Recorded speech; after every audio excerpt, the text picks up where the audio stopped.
नमस्कार दोस्तों, स्वागत है आपका हमारे चैनल टेल्स बाय यशु पर। यहाँ पर आपको मिलेंगी रोचक और सस्पेंसफुल कहानियाँ। अगर आपको यहाँ पर हमारी कहानियाँ पसंद आती हैं तो कृपया करके आप हमारी वीडियोस को लाइक करें, इसको अपने दोस्तों को साथ शेयर करें और साथ के साथ अपना कमेंट करना ना भूलें। अगर आप इस चैनल पर नए हैं तो कृपया करके इसे सब्सक्राइब भी करें। आपका ज्यादा समय न लेते हुए चलो आज की कहानी को शुरू करते हैं। पिछले एपिसोड में हम सब ने सुना था कि यहाँ पर भूमिका के साथ अब आयशा मारवा यानी कि नताशा भी यहाँ पर पहुँच जाती है। और यहाँ पर आने के बाद अब नताशा सबसे पहले तो वो यहाँ पर तीनों ही बच्चों को अपना प्यार दिखाती है, जिसे अब बच्चे अपनी दादी माँ ही समझ रहे थे। और अब जब उन्हें यहाँ पता चलता है कि वो लोग सभी प्री वेडिंग शूट के लिए आगरा जा रहे हैं, तो अब यहाँ पर नताशा कहती है कि क्या वो भी उनके साथ चलें।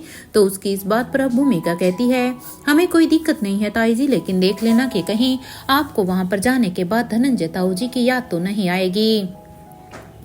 उसकी इस बात को सुनकर अब रिया कहती है, अरे बुआ, अगर दादी माँ का हमारे साथ चलने का इतना ही मन है तो चलने दीजिए ना। रिया की इस बात पर अब नताशा कहती है, नहीं नहीं बेटा, वो आपकी दादी माँ आज अपने घर जाने का मन है। मेरा मतलब है कि अपनी मम्मा के घर। अब अपनी दादी माँ की ये बात सुनते ही अब रिया कहती है, अभी मत जाइए ना दादी माँ, आप देखो ना अभी ही तो आई हैं, प्लीज अभी मत जाइए, आप कुछ समय के बाद भी तो जा सकती हैं। वो क्या है ना कि आप अपनी मम्मा के घर जाना चाहती हैं, तो दादी माँ मुझे भी वो घर देखना है, प्लीज आप बाद में चलना ताकि मैं भी आपके साथ चल सकूं। रिया की इतनी रिक्वेस्ट के बाद अब यहाँ पर नताशा कहती है, ठीक है, जब मेरी रिया कहेगी तब ही मैं जाऊंगी। भला मेरी रिया मुझसे कोई भी बात कहे और मैं ना मानूं, ऐसा कभी हो सकता है क्या? इधर नताशा की इस बात पर अब रिया काफी खुश होती है और अब वो कहती है, पक्का प्रॉमिस ना दादी माँ, आप मुझे छोड़कर नहीं जाएंगी ना? मैं जब कहूंगी तो आप तभी जाएंगी ना यहाँ से? रिया की ये बात सुनते ही अब नताशा भी कहती है, हाँ रिया, पक्का प्रॉमिस। और वैसे भी रिया, मैं अपना प्रॉमिस कभी भी नहीं भूलती हूँ, हर हाल में मैं अपने प्रॉमिस को पूरा करना जानती हूँ। इसलिए चलो अब बताओ कि तुम्हारे नानू कहाँ पर हैं? हमें आगरा के लिए भी तो निकलना है ना, क्योंकि अगर अब मेरी रिया की इतनी ही जिद है तो ठीक है, फिर मैं अब अपनी मम्मी के घर ना जाकर अब तुम लोगों के साथ आगरा ही चलती हूँ। नताशा की इस बात को सुनकर अब रिया अपने वहाँ पर मामू को देखने लगती हैं कि उन्हें ही शायद उनसे कुछ पता चले। यहाँ अब रिया जब आकाश गुलेरिया की तरफ देखने लगती है तो रिया की आंखों के सवाल को आकाश गुलेरिया यहाँ पर साफ साफ समझ लेते हैं, इसलिए अब वो रिया के बिना कहे ही अब आकाश गुलेरिया कहते हैं, वो क्या है ना कि आप सभी अभी गाड़ी में जाइए, बैठ जाइए, मैं बस पापा को लेकर अभी आता हूँ, वो अपने कमरे में ही होंगे। आकाश गुलेरिया की इस बात पर अब श्रेया कहती है, हाँ ठीक है आकाश, लेकिन ध्यान रहे जल्दी आना, लेट बिल्कुल भी मत करना। यहाँ पर अब ये सुनते ही अब आकाश भी हाँ में अपना सिर हिलाता है और कहता है, हाँ श्रेया, तुम सभी जाकर बैठो, बच्चों को भी आराम से तब तक लेकर जाओ। यहाँ पर ये सभी अभी बातें कर ही रहे थे कि तभी अब प्रीति भी जल्दी से वहां से बाहर की तरफ निकल रही थी। प्रीति काफी हड़बड़ी के साथ निकल रही थी, क्योंकि प्रीति को यहाँ पर अनिका का मैसेज मिल गया था कि वो मारवा हाउस में आ जाए, इसलिए प्रीति मारवा हाउस के लिए ही निकल रही थी। लेकिन प्रीति को इस तरह से हड़बड़ी में निकलता हुआ देखकर अब श्रेया प्रीति को रोकती है, प्रीति रुको 1 मिनट। अब श्रेया की इस बात को सुनकर अब प्रीति वहीं पर रुक जाती है और अब श्रेया कहती है, अरे प्रीति, तुम ऐसे कहाँ जा रही हो? तुम तो ऐसे भाग रही हो जैसे तुम्हारी कोई रेल निकल रही हो। और वो क्योंकि क्या हुआ है? कुछ हुआ है क्या? वह अब यहाँ पर इससे पहले प्रीति कोई भी जवाब देती तभी श्रेया ही अब आगे कहती है, वैसे तुम भी हमारे साथ जा रही हो ना? क्योंकि देखो, हम सब यहाँ पर आगरा जा रहे हैं प्री वेडिंग शूट के लिए, तो क्या तुम हमारे साथ चल रही हो? क्या तुम हमें वहाँ ज्वाइन करोगे? ये सुनते ही अब यहाँ पर इससे पहले प्रीति कोई भी जवाब देती अभी भूमिका ही कहती है, और हाँ प्रीति, तुम वहाँ पर अगर चल रही हो तो ये भी बताना कि क्या ओमकार भी साथ में चल रहा है, क्योंकि तुम दोनों अगर वहाँ पर चलोगे तो ही तुम्हें वहाँ पर मजा आएगा, नहीं तो तुम वहाँ पर जाने के बाद ओमकार को मिस करोगी। इस बात पर अब यहाँ पर प्रीति कहती है, अरे नहीं नहीं, मैं कहीं और जा रही हूँ, मैं वहाँ पर आगरा के लिए नहीं जा रही हूँ। और ओमकार जी वो तो होटल पैराडाइज में गए हुए हैं ना, तो आई डोंट नो कि वो भी जा पाएंगे या नहीं। इधर प्रीति की इस बात को सुनकर अब श्रेया कहती है, अगर अच्छा प्रीति, लेकिन कहाँ जा रही हो? क्या तुम सच में नहीं जाना चाहती? और अगर ऐसा है तो फिर ये बताओ कि तुम अभी कहाँ जा रही हो, वो भी इतनी स्पीड में। श्रेया की ये बात सुनते ही यहाँ पर प्रीति कहती है, वो क्या है ना भाभी, मुझे कुछ जरूरी काम है तो बस उसी काम के लिए मैं जा रही हूँ। वैसे आप सभी को all the best for your pre wedding shoot, क्योंकि आप लोगों को सच में वहाँ पर बहुत ही मजा आएगा। मिस तो मैं भी बहुत ही करूँगी, काश मैं भी वहाँ पर जा पाती, लेकिन वो क्या है ना कि सबसे पहले अपना काम होता है और सबसे पहले हमारा काम ही सबसे पहली प्रायोरिटी होता है। अब ये कहते हुए ही प्रीति अब वहाँ से चली जाती है। तो वहीं अब यहाँ पर श्रेया प्रीति को जाता हुआ ही देखती है और अब वो सबसे कहती है, प्रीति का कितना ही मन है ना वहाँ पर चलने का, काश उसे अब ये जरूरी काम नहीं आया हुआ होता तो वो भी हमारे साथ चलती। ये कहते हुए ही श्रेया भी सभी बच्चों के साथ अब बाहर निकल कर आ जाती है। तो वहीं अब आकाश गुलेरिया भी इन सब के बाहर निकलने के बाद अब आकाश गुलेरिया भी खुद करण गुलेरिया के रूम की तरफ जाने लगते हैं उन्हें बुलाने के लिए।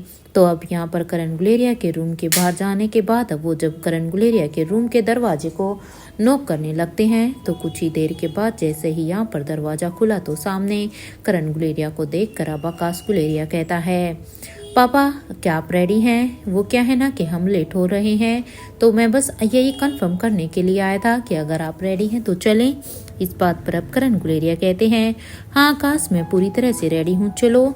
ये कहते हुए ही करण गुलेरिया भी अभी आकाश के साथ बाहर की तरफ जाने लगता है। और इधर कुछ ही देर के बाद वो सभी अभी गुलेरिया हाउस के सिक्योरिटी गार्ड के साथ आगरा के लिए निकल जाते हैं। तो यहाँ पर इधर कवि नालिशा अब नंदिनी भाभी से कहती है, भाभी आज कोई प्रोग्राम है? इस बात पर अब नंदिनी भाभी कहती है, अरे नहीं आज यहाँ पर नहीं है, बल्कि आज रात को मल्होत्रा हाउस में संगीत का प्रोग्राम है। गुलेरिया हाउस में तो आज कुछ भी नहीं है। और हाँ, आज गुलेरिया हाउस के वार्डरोब डिजाइनर भी आने वाले हैं। वो क्या है ना कि अब शादी है का सीजन चला हुआ है, शादी बस 2 दिन बाद ही है, तो इसलिए यहाँ पर डिजाइनर को भी बुलाया गया है ताकि सभी अपनी अपनी ड्रेस ले सकें। इसलिए तुम भी उनमें से अपनी एक ड्रेस को, तुम भी उनमें से अपने लिए कुछ ड्रेसेस को चूज करके बता देना। नंदिनी की ये बात सुनते ही अब कवि नालिशा कहती है, ठीक है। और यहाँ पर एक तरफ जहाँ पर ये दोनों अभी भी बातें कर रही थी तो दूसरी तरफ मल्होत्रा हाउस में यहाँ श्वेता अब स्वाति मल्होत्रा को आवाज लगा रही थी, क्योंकि अभी तक स्वाति यानी कि एनी अभी तक नीचे नहीं आई थी अपने कमरे से उतरकर। इसलिए श्वेता उसे हॉल से ही आवाज लगाते हुए कह रही थी, जल्दी जल्दी चलिए ना बुआ, प्लीज प्लीज, वरना सबसे लास्ट में हम ही वहाँ पर पहुँचेंगे। देखो हमें आगरा के लिए वहाँ पर पहुँचने में टाइम भी लगेगा, इसलिए प्लीज अगर आप तैयार हो गई हैं तो जल्दी आइए। मैं अब एक पल और नहीं रुक पा रही हूँ। श्वेता की ये बात सुनते ही इधर स्वाति मल्होत्रा अब अपने रूम के बाहर लगी हुई रेलिंग के पास आ जाती है और अब वो उसके पास आकर कहती है, बस 2 मिनट दो श्वेता। और ये कहते हुए ही स्वाति मल्होत्रा स्टेयरकेस से नीचे की तरफ आ रही थी और अब जैसे ही स्वाति मल्होत्रा अब यहाँ नीचे आती हैं तो वो दोनों अब जल्दी से, क्योंकि गाड़ी पहले से ही वहाँ पर जाने के लिए तैयार थी, तो वो दोनों जल्दी से ही मल्होत्रा हाउस से बाहर निकलती हैं। बाहर निकलने के बाद वो जल्दी से ही गाड़ी में बैठकर गाड़ी को सीधा ही आगरा के लिए ये लोग भी निकल जाते हैं। तो यहाँ पर अब इन दोनों के जाने के बाद अब यहाँ पर नानी माँ कहती है, अंजलि बेटा, आपने शीला के हस्बैंड प्रत्युष दीवान को इनवाइट किया है ना? क्योंकि क्या है ना कि अब कार्ड क्योंकि बढ़ चुके हैं, तो क्या शीला के हस्बैंड को भी कार्ड पहुँचाया गया है या नहीं? नानी माँ की इस बात पर अब अंजलि मामी कहती है, माँ क्या जरूरी है उनका यहाँ पर आना? क्योंकि देखिए जब इन सब चीज़ों में पढ़ना ही नहीं चाहते तो आप खुद ही बताइए। अंजलि मामी की इस बात को सुनकर अब यहाँ पर नानी माँ कहती है, हाँ अंजलि, उनका आना तो बहुत ही जरूरी है, क्योंकि वो इस घर के दामाद है।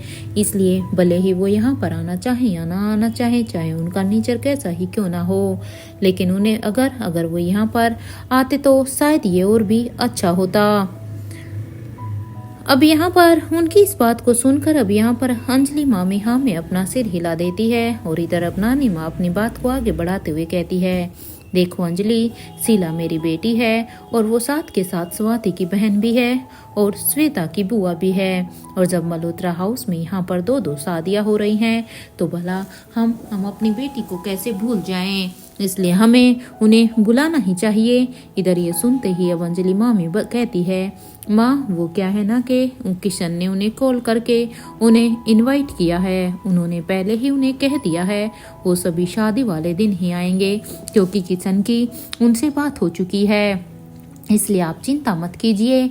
अब अंजलि की ये बात सुनते ही अब नानी माँ कहती है, ये तो बहुत ही अच्छी बात है अंजलि। यहाँ अंजलि मामी अब नानी माँ से ये सारी ही बातें करने के बाद अब वो फिर से अपने काम में लग जाती हैं क्योंकि शादी के लिए अभी समय बिल्कुल ही नहीं था और काम बहुत ही ज़्यादा थे। तो वहीं आज मल्होत्रा हाउस में शाम के फंक्शन की भी तैयारियां चल रही थी।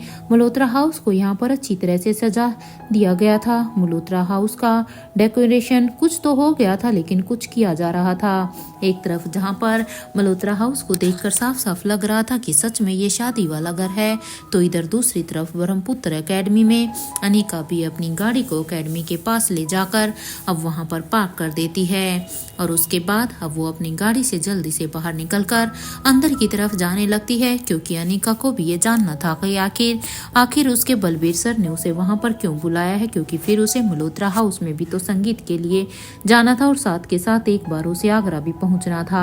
तो वहां पर जैसे ही वो वहां पर जाने लगती है तो अब सूरज वहां पर पहले से ही खड़ा हुआ था, जो मानो वहां पर खड़े होकर अनिका के ही आने का वेट कर रहा हो। और जैसे ही अब सूरज की नज़र सामने एंट्रेंस पर पड़ी तो यहाँ पर एंट्रेंस से अनिका आती हुई उसे अनिका उसे अंदर आते हुए दिखाई देती है। अनिका को आता हुआ देखकर अब यहाँ पर सूरज के चेहरे पर भी एक स्माइल आ जाती है। तो वहीं अभी ग्राउंड में जितने भी लोग वहाँ पर प्रैक्टिस कर रहे थे वो इस एकेडमी की दीदी को इतने वक्त के बाद यहाँ पर आते हुए देख रहे थे, तो उनके चेहरे पर भी खुशी खुशी साफ दिखाई दे रही थी। तो वहीं इधर दूसरी तरफ अनिका जैसे ही ग्राउंड के पास पहुंचती हैं जहां पर सभी प्रैक्टिस कर रहे थे तो अब सभी स्टूडेंट अब उनके पास जाकर कहते हैं, दीदी आप हमें नई नई टेक्निक को सिखाइए ना। सच में दीदी आप कितने समय के बाद आई हैं, आप खुद एक कितनी अच्छी फाइटर हैं, प्लीज़ अपनी उन टेक्निक में से कुछ तो हमें सिखाइए जिसे हम अपने जीवन में अप्लाई भी कर सकें। प्लीज़ प्लीज़ दीदी। अब उन सभी की रिक्वेस्ट पर अब अनिका कहती है, अभी आप सभी प्रैक्टिस कीजिए, मैं बस अभी आती हूँ, मैं एक बार बलबीर सर से मिल लेती हूँ। ये कहते हुए अनिका ने जैसे ही ये कहा तो वहां पर जितने भी लोग प्रैक्टिस कर रहे थे वो सभी हाँ में अपना सिर हिलाते हैं और इधर ये बात कहते ही अनिका अब वहां से निकलकर बलबीर सर के कैबिन की तरफ जाने लगती हैं। इधर कुछ ही देर के बाद जैसे वो वहां पर पहुंचती है तो अब वो दरवाजे को नॉक करने लगती हैं। तो अब जैसे ही दरवाजे के नॉक होने की आवाज़ हुई तो तभी अब अनिका को अंदर से आवाज़ आती है, अंदर आ जा। और जैसे ये आवाज़ सुनते ही अब अनिका सीधा ही अब दरवाजे को खोलती है और यहाँ पर बलबीर सर के कैबिन के अंदर चली जाती है। अंदर जाने के बाद अब यहाँ पर अनिका सीधे ही बलबीर सर से कहती है, जी कहिए कैसे हैं आप, क्यों बुलाया है मुझे यहाँ पर, वो भी इतने कम समय में। अब अनिका की इस बात पर अब बलबीर सर कहते हैं, मुझे क्या हुआ है, हाँ मैं तो देखो ना एकदम फिट हूँ, वैसे बैठो तुम, मैं तुम्हारे लिए लस्सी का गिलास मंगवाता हूँ, वैसे पूरा पी पाओगी या नहीं। ये सुनते ही अब अनिका कहती है, जी इसकी कोई ज़रूरत नहीं है, वो क्या है ना कि मैं ब्रेकफास्ट करके आई हूँ तो अभी मेरे पेट में बिल्कुल भी जगह नहीं है। ये सुनते ही अब बलबीर सर कहते हैं, क्या मैं जान सकता हूँ अनिका कि तुम उस गाँव, मेरा मतलब है कि भीमेश्वरी गाँव तक कैसे पहुँची थी। बलबीर सर की ये बात सुनते ही अब यहाँ पर अनिका कहती है, आप ये क्यों पूछ रहे हैं सर। इस बात पर बलबीर सर कहते हैं, मैंने और सुखवीर ने एक लंबा अरसा वहाँ पर बिताया है अनिका, क्योंकि हम दोनों वहाँ पर अपनी फाइटिंग सीखते थे, हमने सब कुछ वहाँ पर सीखा था। अगर मैं आसान भाषा में कहूँ तो मुझे फाइटिंग की शिक्षा वहीं पर ही मिली है, वहीं पर ही मेरे गुरुदेव रहते थे अपने गुरुकुल में। ये सुनते ही अब अनिका कहती है, ठीक है सर, लेकिन ये तो और भी अच्छी बात है, लेकिन क्या उस गांव में 2 गुरुकुल थे। इस बात पर अब बलबीर सर कहते हैं, नहीं अनिका, वहाँ पर 2 गुरुकुल नहीं थे, बल्कि वहाँ पर तो सिर्फ एक ही गुरुकुल था और हमारे गुरु वेंकटेश अय्यर का था वो गुरुकुल। उनके कोई 2 गुरुकुल नहीं थे, लेकिन हाँ, उनकी मौत को काफ़ी साल हो गए हैं, इसलिए उसके बाद तो अभी मैं कुछ नहीं कह सकता। ये सुनते ही अवनिका कहती है, आप ठीक तो है ना? मेरा मतलब है कि आप मुझे ये सब क्यों बता रहे हैं?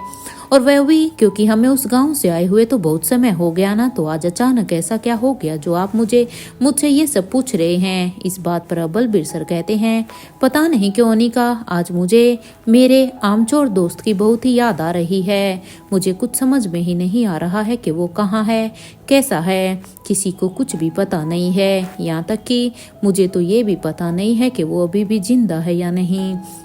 हालांकि ऐसा नहीं है कि मैंने पहले अपने दोस्त को कभी इतना याद ना किया हो, लेकिन पता नहीं क्यों नैनिका, आज तो मुझे उसकी याद बहुत ही आ रही है। मैंने कितनी ही कोशिशें की कि मैं अपने माइंड को डाइवर्ट करूं, मैं उन्हें अपने काम में लगाऊं, अपने दिमाग को, लेकिन पता नहीं मैं आज मेरा कोई भी काम करने का मन ही नहीं है।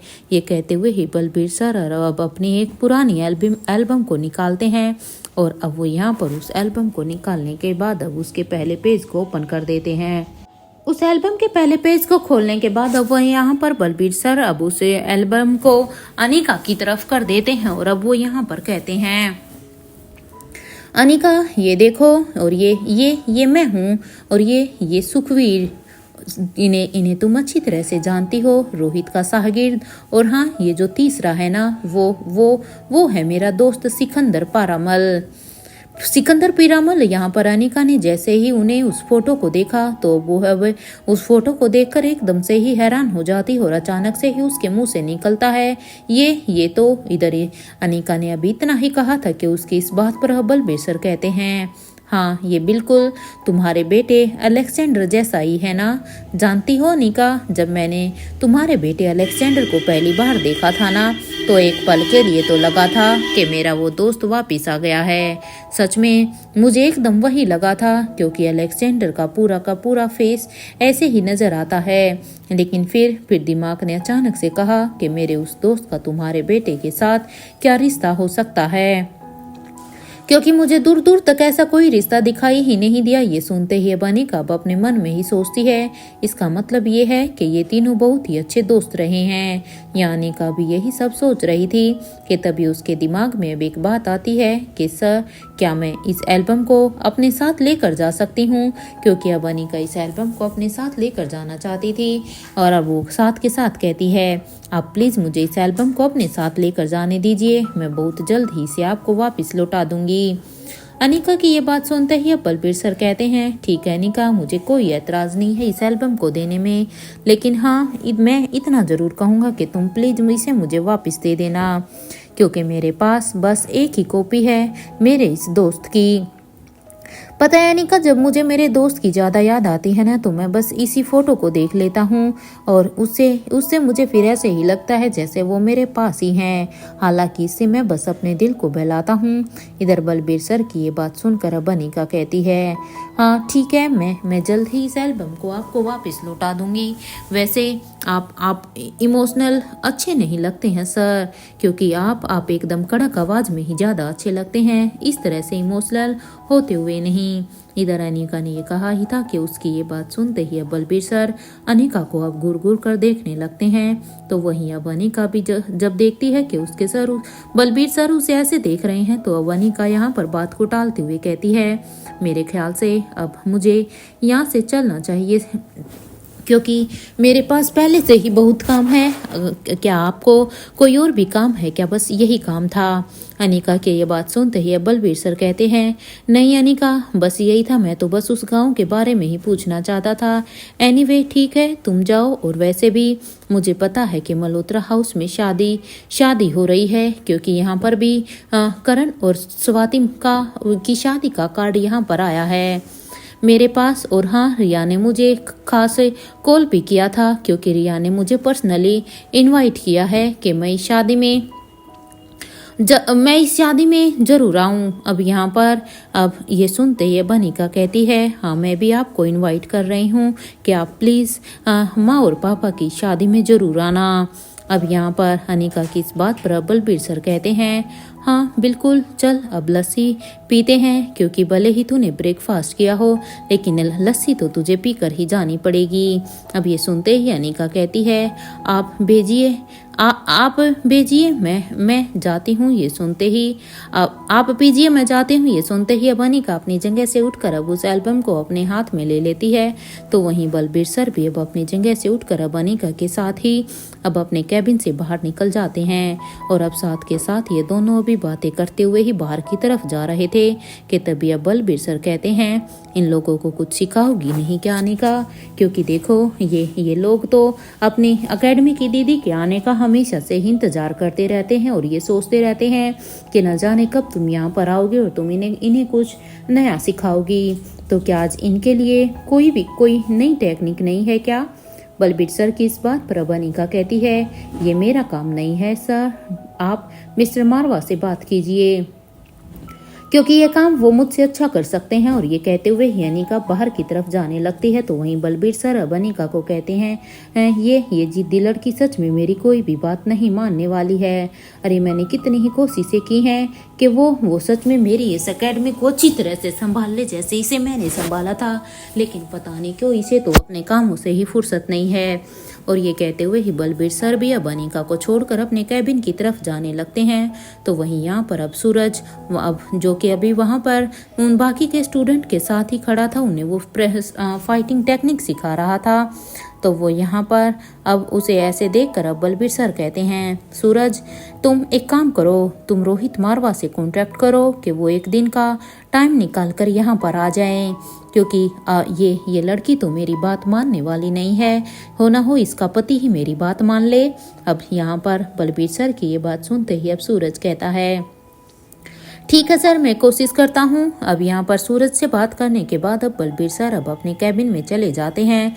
तो वहीं दूसरी तरफ इधर अनिका अपनी गाड़ी में आने के बाद अब वो उस एल्बम को बगल की सीट पर सबसे पहले रख देती है और अब उसे रखते हुए वो यही सोचती है कि पहले एक बार वो अंजलि मामी से बात करती है कि उन्हें मेरी इस तैयारियों में किसी तरह की कोई ज़रूरत तो नहीं है, इसलिए एक बार उसे ये पूछना चाहिए, क्योंकि अंजलि मामी ने मुझे साफ साफ कहा था कि जब तक शादी नहीं होती उसे मल्होत्रा हाउस में ही रहना होगा। लेकिन वो क्या है ना कि मैं तो अपने काम के चलते वहाँ से आ गई, इसलिए मुझे पहले अंजलि मामी से ही ये सब पूछना चाहिए। ये सोच कर ही अनिका अब अपने फ़ोन से सबसे पहले अंजलि मामी को कॉल लगा देती है। इधर कुछ ही देर के रिंग के बाद जब सामने से आवाज़ आती है, हाँ अनिका बेटा, कब आ रही हो तुम? अब यहाँ पर अंजलि मामी किस बात पर अब अनिका कहती है, मामी वहाँ पर मेरी ज़रूरत है क्या? क्योंकि देखिए मुझे अभी थोड़ा सा काम और था, इसलिए मैं यही पूछ रही थी कि क्या वहाँ पर मेरी अभी ज़रूरत है या मेरे बिना वहाँ पर काम चल जाएगा। अनिका की ये बात सुनते ही अंजलि मामी कहती है, बेटा वैसे यहाँ पर अभी के लिए तो कोई काम नहीं है, लेकिन आप आ जाती तो हमें अच्छा लगता। अंजलि मामी की ये बात सुनते ही अनिका कहती है, मामी वो मिस्टर मारवा ने रिया को प्रॉमिस किया है कि वो आगरा जाएंगे, वो मम्मी और वो माँ और पापा दोनों का प्री वेडिंग शूट है ना, इसके लिए। इसलिए मैं सोच रही थी कि अगर मिस्टर मारवा ने वहाँ रिया को प्रॉमिस किया है तो क्यों ना मैं भी उनके साथ चली जाती। तो बस मैंने इसीलिए ही आपको कॉल किया है कि हम भी आगरा जाएंगे। ये सुनते ही अंजलि मामी कहती है, ठीक है बेटा, फिर अगर आप आगरा जाना चाहते हैं तो आप वहीं पर ही चले जाओ, यहाँ पर हम सब कुछ संभाल लेंगे। और वैसे भी वहाँ पर श्वेता के साथ तुम होगी तो श्वेता को भी बहुत ही अच्छा लगेगा, क्या फ़र्क पड़ता है कि तुम यहाँ पर हमारे साथ हो या वहाँ पर। इधर ये सुनते ही अनिका कहती है, ठीक है मामी, तो फिर मैं और मिस्टर मारवा शाम को ही हम वापस मल्होत्रा हाउस आ जाएंगे। इस बात पर अंजलि मामी कहती है, ठीक है बेटा, इंतज़ार रहेगा, लेकिन हाँ जल्दी आना। यहाँ अंजलि मामी से बात करने के बाद अनिका अब अपने फ़ोन को डिस्कनेक्ट कर देती है और उसके बाद अब वो अपनी गाड़ी को मारवा हाउस के ऑफ कंपनीज के लिए ले लेती है। क्योंकि उसे रोहित के साथ आगरा के लिए निकलना था। इसलिए अनिका यही सोचती है कि उसे रोहित के ऑफिस में ही चले जाना चाहिए। और इधर यहाँ पर जब वो गाड़ी को मारवा ग्रुप ऑफ कंपनीज की तरफ मोड़ती है तो इधर ड्राइविंग के साथ साथ वो अब अपने फ़ोन से रोहित को भी कॉल लगा देती है कि रोहित वहाँ चलने के लिए पूरी तरह से तैयार रहे, क्योंकि आगरा जाने में भी उन्हें समय लगने वाला था। इधर कुछ ही देर की रिंग के बाद जब सामने से हेलो की आवाज़ आती है तो अब अनिका रोहित से कहती है, मिस्टर मारवा, मैं आपके ऑफिस की तरफ आ रही हूँ, इसलिए आप प्लीज़ रेडी रहिए। मैं बस आधे घंटे में ही आपको लेने के लिए वहाँ पर आ रही हूँ, फिर वहीं से दोनों एक साथ चलेंगे। अनिका की इस बात को सुनकर अब अनिका को सामने से आवाज़ आती है, ठीक है अनिका, तुम आ जाओ, मैं नीचे ही तुम्हारा वेट करूँगा। इधर ये बात सुनते ही अनिका कहती है, ओके मिस्टर मारवा। और इधर अब रोहित से बात करने के बाद अनिका अब अपने फ़ोन को डिस्कनेक्ट कर देती है और अब वो यहाँ पर अपनी ड्राइविंग पर फोकस करती है, क्योंकि अनिका को बस जल्द से जल्द मारवा ग्रुप ऑफ कंपनीज के ऑफिस में पहुंचना था। इसलिए अनिका भी यहाँ पर दिल्ली की सड़कों पर अपनी गाड़ी को दौड़ा रही थी। एक तरफ जहाँ पर अनिका मारवा हाउस कंपनी में जा रही थी तो दूसरी तरफ इधर रायचंद हाउस में यहाँ योगिता भी अपने पापा से कहती है, पापा आपके पास तो मल्होत्रा फार्मी से भी ज़्यादा पैसा है ना, तो आप अपनी बेटी के लिए कोई अच्छा सा लड़का क्यों नहीं ढूंढ पा रहे हैं। अरे देखो ना, अब तो श्वेता की भी शादी हो गई है, लेकिन आपको देखकर लग रहा है कि आप तो ये सब करना ही नहीं चाहते। अब अपनी बेटी की इस बात पर अब पीयूष रायचंद कहते हैं, श्वेता इस लायक है जो उसे लक्ष्य सन्याल जैसा पार्टनर मिला है, क्योंकि श्वेता ने खुद अपनी मेहनत से ये सब कुछ किया है। एक बार तुम खुद को तो शीशे में जाकर देखो। वैसे तुम्हें याद तो है ना कि 6 साल पहले सुहासिनी मारवा के बर्थडे पर तुमने सबके सामने अनिका को लेकर क्या क्या तमाशा किया था। उम्मीद है कि तुम उस बात को अभी भी नहीं भूली होगी। ये कहते हुए ही पीयूष रायचंद अब अपने रूम की तरफ जाने लगते हैं, क्योंकि ऐसा लग रहा था जैसे वो अभी भी योगिता से बहुत ही अपसेट थे। तो वहीं अब यहाँ पर योगिता अब मीनाक्षी से कहती है, देखा मोम, आपने डैड को बस वो बुआ और उसकी फैमिली, बस उन्हें बुआ और उसकी फैमिली ही अच्छी लगती है। मैं और आप तो बिल्कुल भी नहीं। ऐसा लग रहा है जैसे हम दोनों के साथ तो उनका कोई रिश्ता ही नहीं है। अब अपनी बेटी की इस बात पर अब मीनाक्षी कहती है, तुम चिंता मत करो बेटा, इस मामा के प्यार पर तो ग्रहण मैं लगाती हूँ। देखना, मैं इस मामा के प्यार पर ऐसा ग्रहण लगाऊंगी ना कि ये हमेशा से ही याद रखेंगे। अपनी माँ की ये बात सुनते ही अब योगिता कहती है, माँ आपको पता है ना कि पापा ने आपको साफ साफ वार्निंग दी है कि अगर आपने वहाँ पर कोई भी अब की बार तमाशा किया ना तो डैड आपको और मुझे दोनों को ही यहाँ घर से बाहर निकाल देंगे। तो क्या उसके बाद भी आप ऐसा कुछ करने की सोच रही हैं? अब अपनी बेटी की ये बात सुनते ही अब मीनाक्षी कहती है, क्या तुम्हारे पास कोई आइडिया है क्या? क्योंकि देखो, मैं ऐसे ही तो सब कुछ नहीं जाने दे सकती। भला ऐसे कैसे मल्होत्रा हाउस में खुशी खुशी शादी हो जाएगी? इस बात पर अब योगिता कहती है, जस्ट वेट एंड वॉच। आपको मेरा प्लान शाम को संगीत सेरेमनी में ही पता चल जाएगा, लेकिन हाँ, शाम तक आपको मेरे प्लान का इंतजार करना पड़ेगा। ये कहते हुए योगिता अब हंसने लगती है तो अब यहाँ पर वो कहती है, Shweta be ready for your surprise. वैसे तुम अपने एक्स को भूली तो नहीं होगी ना, तुम्हारा पुराना डांस पार्टनर। अब यहाँ योगिता की इस बात पर अब मीनाक्षी रायचंद कहती है, क्या तुम अभी भी उसके कांटेक्ट में हो? अब इस बात पर योगिता कहती है, हाँ मोम, मैं भी उसके कांटेक्ट में हूँ। अब चलो हम तैयारी करते हैं शाम के धमाके के लिए। ये कहते हुए योगिता अब अपने रूम की तरफ जाने लगती है तो वहीं अब मीनाक्षी देखती है कि वहाँ पर सर्वेंट ढेर सारे गिफ्ट्स को पैक करने में लगे हुए थे, क्योंकि आज शाम को यहाँ पर मल्होत्रा हाउस में वहाँ पर संगीत था और साथ के साथ अब शादी भी होने वाली थी। तो यहाँ पर गिफ्ट को पैक किया जा रहा था। इतना सब कुछ पैक होता हुआ देखकर तो मीनाक्षी के गुस्से का कोई ठिकाना ही नहीं था। मीनाक्षी के तो पूरे ही तन बदन में आग लग रही थी। ऐसा लग रहा था जैसे मीनाक्षी को लग रहा हो कि पूरा का पूरा रायचंद हाउस ही मल्होत्रा हाउस में भिजवा दिया गया हो।